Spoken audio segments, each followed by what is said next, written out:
ছেলের কান্নাকাটিতে রাত হলো, বাইরে নিয়ে আসলাম। তো আসসালামু আলাইকুম, আপনারা সবাই কেমন আছেন? আমি আলহামদুলিল্লাহ আপনাদের দোয়ায় ভালো আছি। আজকে আমরা চলে আসছি মোহাম্মদপুরে সেলিম কাবাবে। তো এত রাত্রে আসলে কোথাও যাওয়ার জায়গা খুঁজে পাচ্ছিলাম না। ছেলে তো পুরান ঢাকা যাওয়ার জন্য পিড়ি করতেছে, তো বলতেছে যে আমরা আজকে পুরান ঢাকা যাব। তো ভাবলাম যে একা একা পুরান ঢাকা যাওয়া আসলে খুবই মুশকিল, ফ্যামিলি সবাই যখন একসাথে যায় তখন যাওয়াটার মজাই আলাদা। ও আসলে মোহাম্মদপুর যেতে চায় না, কারণ মোহাম্মদপুরে কাচ্চিটা তেমন ভালো না। ওর পছন্দ হলো কাচ্চি, ও খাচ্ছি খেতে পছন্দ করে। তো বললাম যে না বাবা, আজকে অনেক রাত হয়ে গেছে, এখন আর যাবো না একা একা। তারপরে ওর বাবাকে বললাম যে চলো আমরা মোহাম্মদপুরে যাব। এই খাবারগুলো হয়তো বা স্বাস্থ্যকর না, তারপরও আমার খেতে খুবই ভালো লাগে। আর এখানকার বুটি কাবাব তো মাশাল্লাহ, মানে যারা খেয়েছেন তাদের আসলে বলার কিছু নেই। আর যারা খান নাই অবশ্যই এখানে যাবেন, ট্রাই করবেন। এখানকার যে লুচিটা দেয়, লুচিটা মানে দেওয়ার সামনে দেওয়ার সাথে সাথে আমি 2-3টা খেয়ে ফেলি। আর সালাডটাও তো অনেক টেস্টি, সালাদ দিয়ে লুচিটা খাওয়া যায়। আর আমি অর্ডার করছিলাম এখানে বুটি কাবাব আমার জন্য, কারণ আমি মুরগিটা তেমন পছন্দ করি না, তাই আমার জন্য আমি বুটি কাবাব অর্ডার করছিলাম। আর ওরা দুইজন গ্রিল খেয়েছে, ওরা গ্রিল পছন্দ করে, কারণ আমার ছেলে মাংসটা বেশি পছন্দ করে, এই জন্য গ্রিল। কিন্তু বাট এই জিনিসটা পাওয়ার পরে, গ্রিল বুটি কাবাবটা পাওয়ার পরে ও বলতেছে যে না মামি, আমি এটাই খাবো, এটা আমার কাছে ভালো লাগতেছে। তো বললাম যে না বাবা, বাইরে আর অনেক কিছু পাওয়া যায়, ওখান থেকে আমরা অন্য কিছু খাবো। এখন যেহেতু অর্ডার করা হয়ে গেছে, তুমি খেয়ে ফেলো এটা, তো আমার কাছ থেকেই তুমি খাও।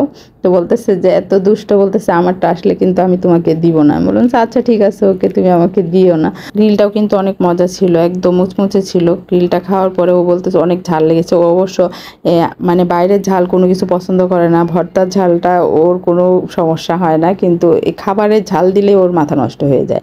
এরপর আমরা এখান থেকে বের হয়ে রাজকাচুরি খাওয়ার জন্য এই দোকানের সামনে আসছি। এখানে এত লাইটিংয়ের জন্য কোনো কিছু ভিডিও করা যাচ্ছে না। তারপর আমি একটু একটু করে চেষ্টা করতেছি ভিডিও করার জন্য। আমাদের রাজকাচুরিটা যে বানাচ্ছে ভাইয়া, কেমন করে এগুলো দেখানোর জন্য আমি ট্রাই করতেছি। তো এই ভিডিওটা আসলে আমার ছেলে করতেছে।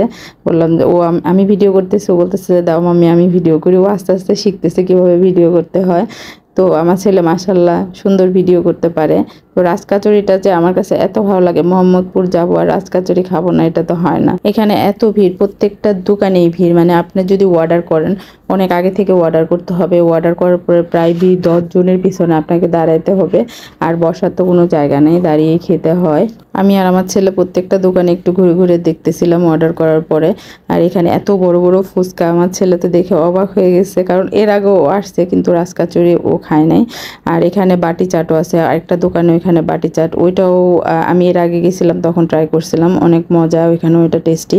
আর এত পরিমাণ লাইটিংয়ের জন্য কোনো কিছুই ভিডিও করা যাচ্ছে না। তারপরও আপনাদের সাথে শেয়ার করার জন্য আমি অল্প অল্প করে একটু একটু করে ভিডিও করে নিয়ে আসছি। আর এত পরিমাণ মানুষের ভিড়, মানে আমরা দাঁড়াতেও পারতেছিলাম না। এক পাশে হলো রাস্তা, আরেক পাশে হলো এই দোকানগুলো।